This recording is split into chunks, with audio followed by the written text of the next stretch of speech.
it's a complicated issue, and you have one side which is saying let's let the market decide, and then you have another group that's saying really charter schools should be designed for the worst schools to get better.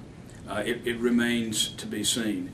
In general, my thoughts from what I read about charter schools is that the good charter schools and good schools in general are going to be getting better, and the ones that are not so good are probably going to be getting worse.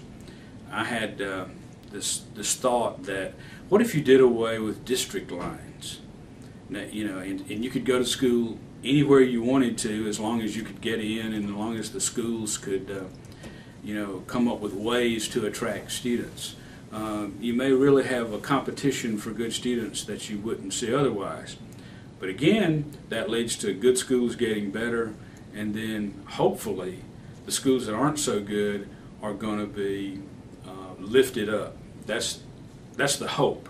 Now the reality is that I was just reading an article today about how a lot of those schools have not done that, in spite of the great stories you hear about charter schools. And there's a reason for that. The schools are primarily community-based, and they are a reflection of the community. And so as a result, you almost have to improve the community before you do the schools. And I think there's a lot of effort to say let's improve the schools thinking we're going to improve the community. Those things go hand in hand, and it may be that concentrating on improving the community first may be a way to go. Actually, I think you've got to do both. You can't. It's interesting.